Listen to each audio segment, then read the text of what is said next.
Welcome back and अस्सलाम वालेकुम। The Punjab price control and commodities act 2024 हम कर रहे हैं, इसके सेक्शन 9 पे पहुंचे हैं। Section 9 is about supply of information, यानी मालूमात की तरसील। जो भी इंफॉर्मेशन होंगी वो किस तरह से नीचे से लेकर ऊपर तक जानी होंगी ताकि इस लॉ के इम्प्लीमेंट को इंश्योर बनाया जा सके। एवरी डीलर, इंपोर्टर, प्रोड्यूसर और seller shall supply to the provincial controller general or any officer authorized by him or controller of prices and supplies such information। किस को इसको authorized by him और या फिर controller of prices and supplies को such information regarding the किस चीज़ों से मुतालिक production, import, purchase, live stock, sale, distribution of any of the essential commodities। कौन सी essential commodities जो मैं पहले बता चुका हूँ, जो भी इस शेड्यूल के तहत, इस लॉ के शेड्यूल्स के तहत prescribed हैं, चीनी, घी वगैरह वगैरह।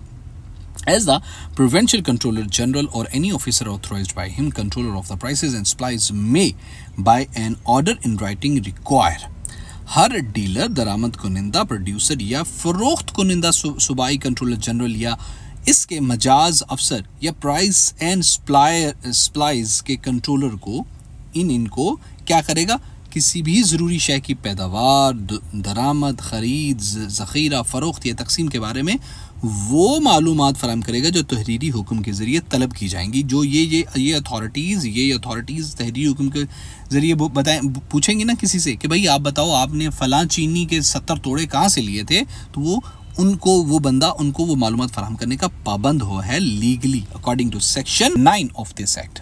दोस्तों section 10 of this act is about penalty, सजाओं से मुतालिक।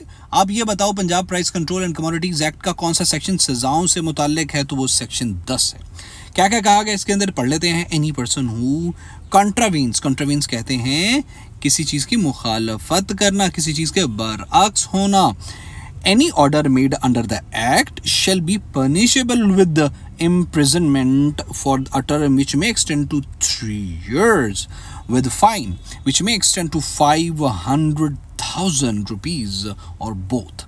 जो कोई बंदा कंट्रावीन करेगा, मुखालफत करेगा, बरअक्स होगा, यानी जो कोई इस एक्ट के तहत जारी करदा किसी हुक्म की खिलाफ वर्जी करेगा, उसके कंट्रावीन होगा, इससे ज़्यादा से ज़्यादा 3 साल कैद या ज़्यादा से ज़्यादा 5 लाख रुपए, ये दोनों सजाएं हो सकती हैं। Any person convicted for an offence punishable under the act if convicted again for an offence under the act, the punishment under subsection 1, ये जो हमने पढ़ी है, शैल not be less than 1 month और fine shell not be less than 45,000 rupees or both, and the business premises of such person may also be sealed for a maximum period of 7 days। यानी जो शख्स इस act के तहत सजावार जुर्म का मुर्तकब पाया जाए और दोबारा जुर्म करे, इस पर सब सेक्शन 1 के तहत कम से कम, भाई एक मरतबा ऐसा हुआ है कि एक बंदे ने जुर्म कर लिया, अब वो दोबारा पकड़ा गया, इस पर सब सेक्शन के तहत कम से कम 1 माह, सब सेक्शन 1 के तहत कम से कम 1 माह कैद या कम से कम 45,000 रुपये जुर्माना या दोनों सजाएं लाजिम होंगी, और इसके कारोबारी अहाते को ज़्यादा से ज़्यादा 7 दिन के लिए सरबमहर यानी सीज किया जा सकता है। Section 11 is about cognizance of offence. The offences under the act shall be cognizable and not bailable। cognizable किसे कहते हैं दोस्तों? कॉग्निजेबल कहते हैं किसी काबिल दस्तंदाजी, यानी ऐसा जुर्म जिसको करने पे पुलिस बराह रास्त गिरफ्तार कर सकती है, उसको सर्च वारंट, उसको गिरफ्तार करने की इजाज़त किसी मजिस्ट्रेट से लेने की ज़रूरत ना हो, उसको कॉग्निजेबल कहते हैं। और नॉन बेलेबल जो नाकाबिल ज़मानत होते हैं उसको कहते हैं। मैं बार बार कह रहा हूँ, इसी channel Alkaram school of thought की प्लेलिस्टों के अंदर जाके आप PPSC के पास्ट पेपर, आप पाक अफेयर, आप इस्लामिक स्टडीज़, आप GK के बहुत ही ज़्यादा भंडार आपको समंदर मिल जाएगा। आप अगर ये कर लेंगे तो आपको किसी भी एकेडमी ज्वाइन करने की ज़रूरत नहीं होगी, फिर बार बार मुझे आपको कॉग्निजेंस, कॉग्निजेबल, नॉन अवेलेबल को डिफाइन नहीं करना पड़ेगा। आप एक अच्छे बच्चे बनेंगे जो कि किसी सरकारी पोस्ट पे पहुंच के मुझे फ्री ऑफ कॉस्ट पढ़ने पे दवाएं भी देते हो। Section 12 is about appeals. Any producer, dealer, importer or seller, if aggrieved by an order of the controller of the prices and supplies as may prefer an appeal within 7 working days of the passing of such order to the relevant divisional commissioner, and the order passed by such divisional commissioner shall be final। कोई भी producer, dealer या दरामद कुनिंदा या फरोख्त कुनिंदा अगर prices and supplies के controller के हुक्म से मुतासर हो और वो अपील करना चाहता हो, तो इस हुक्म के वो जो भी हुक्म किया है उस प्रोड्यूसर ने, सप्लायर के कंट्रोलर ने, तो उसके 7 वर्किंग डेज के अंदर अंदर मुतलका डिविजनल कमिश्नर के पास अपील कर सकता है और डिविजनल कमिश्नर का फैसला हतमी होगा।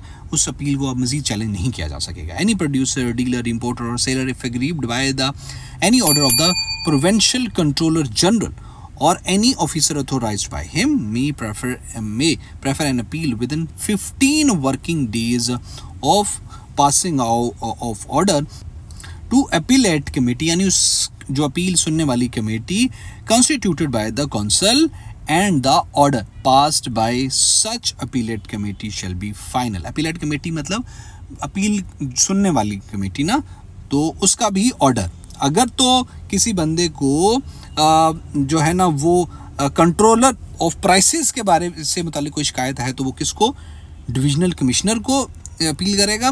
और अगर किसी को प्रोविंशियल जो सूबाई कंट्रोलर जनरल है उससे मुतालिक कोई प्रॉब्लम है तो वो किसको, अपीलेट कमेटी को, जो कि कॉन्स्टिट्यूट हुई है बाय द काउंसिल से, जो कॉन्स्टिट्यूट हुई है, 15 दिनों के अंदर अंदर वो कोई अपील कर सकता है और उस जो अपील होगी, उस कमेटी का जो फैसला होगा उस अपील के अगेंस्ट, वो भी फाइनल कंसीडर होगा। Section 13 is about attempts and abetment. दोस्तों, अटेम्प्ट कहते हैं कोशिश करने को, अबेटमेंट कहते हैं किसी चीज में आनत करने को, किसी को कोई मदद देने को, ठीक है। Any person who attempts to contravene or abets a contravention of any order made under the act shall be deemed to have contravened the order। मतलब अबेटमेंट कहते हैं किसी को किसी बुरे काम में उसकी मदद करना, ठीक है।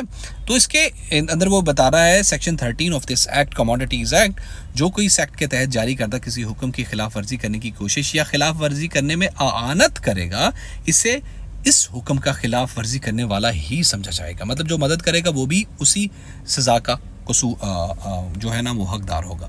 Provided that a person who buys an essential commodity for his personal consumption or use and not for sale, and he shall not be deemed to have abetted the contravention of such order. मतलब बशर्ते कि जो शख्स कोई ज़रूरी शय ज़ाती इस्तेमाल की या खपत के लिए ख़रीदे और फ़रोख्त के लिए ना ख़रीदे, इसे इस हुक्म की खिलाफ वर्जी में आनत करने वाला नहीं समझा जाएगा।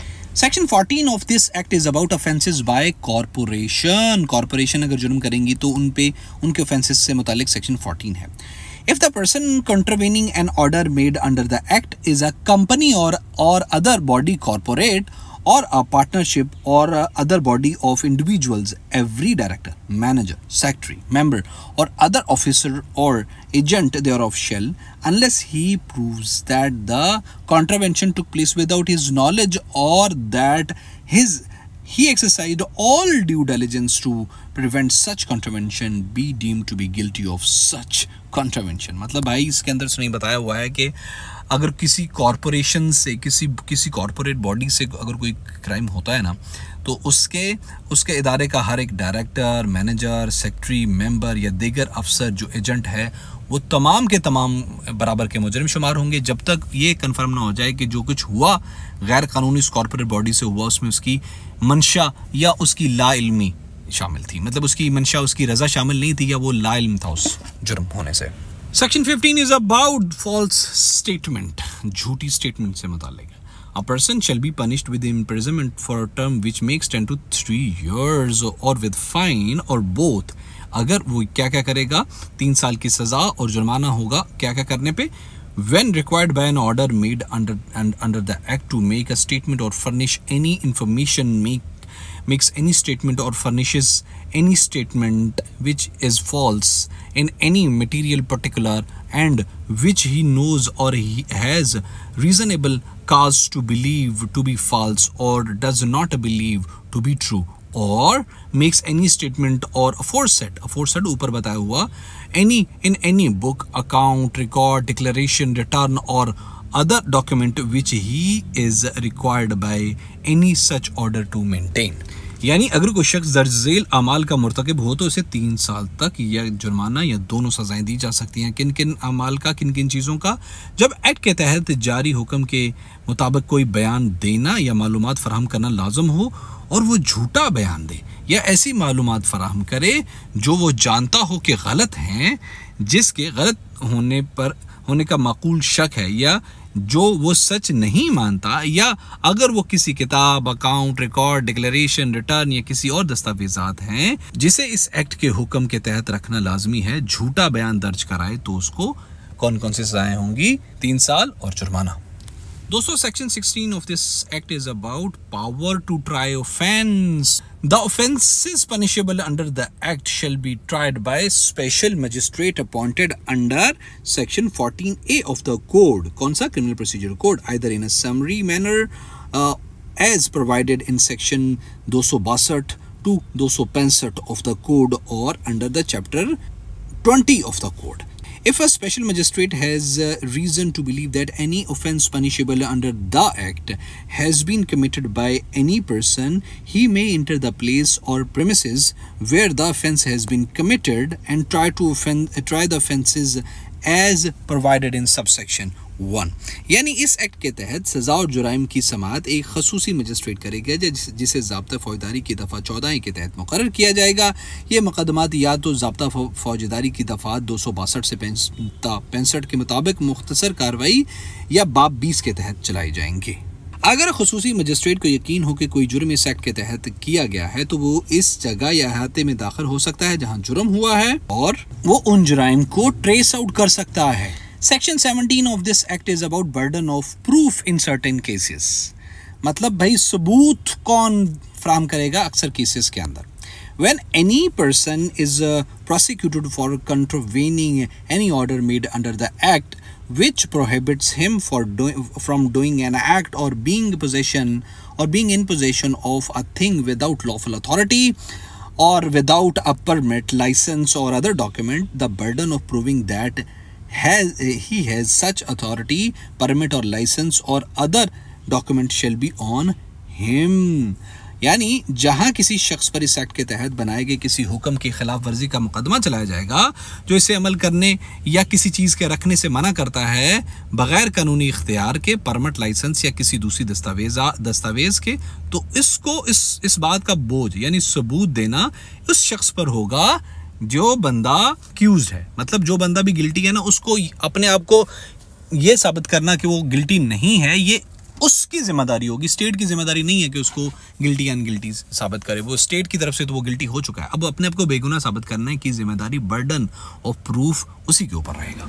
Section 18 is about protection of action taken under the act, यानी no suit, prosecution or other legal proceeding shall lie against provincial controller general or any officer authorized by him or controller of prices and supplies for anything which is in good faith done or intended to be done in pursuing of any other order made under the act. यानी इस act के तहत बनाए गए किसी हुक्म के नफाज में नेक नीति से किए गए या करने का इरादा किए गए किसी भी अमल पर सूबाई कंट्रोलर जनरल, इसके मजाज अफसर या controller of suppliers and supplies के खिलाफ कोई कानूनी मुकदमा है, कानूनी चाराजोई अमल में नहीं ली जा सकेगी। मतलब भाई ये लोग लेट्स से कि इनमें से कोई बंदा, ये जो प्रोविंशियल कंट्रोलर जनरल हैं, किसी के प्रीमिसेस में दाखिल हो जाते हैं, ठीक है, तो अब वो बंदा जो पाकिस्तान पीनल कोड के तहत प्रीमिसेस की डेफिनेशन है ना, या CRPC के तहत प्रीमिसेस की डेफिनेशन, कोई किसी घर में दाखिल नहीं हो सकता,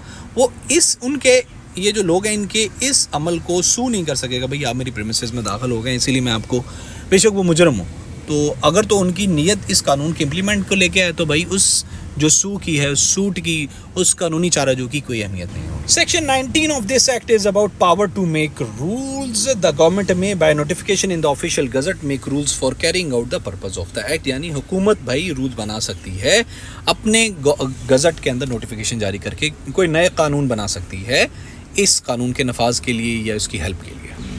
Section 20 of this Commodities Act is about power to frame regulations, यानी subject to act and rules the council may by notification in the official gazette frame regulations। भाई कवायद जो जवाबत है ना, कवायद 19 के मुताबिक और जवाबत सेक्शन 20 के मुताबिक भाई गवर्नमेंट जो है वो रेगुलेशंस बना सकती हैं, ज़वाबित बना सकती है। सेक्शन 21 जो इस एक्ट का है, इसके अंदर गवर्नमेंट को ये पावर दी गई है कि वो शेड्यूल्स को अमेंड कर सकती है, कोई नई चीज़ें ऐड कर सकती है, कोई पुरानी चीज़ें निकाल सकती है, या उसमें कोई भी अमेंडमेंट की जा सकती है। Section 22 of this act is about overriding effect. ये थोड़ा अहम है।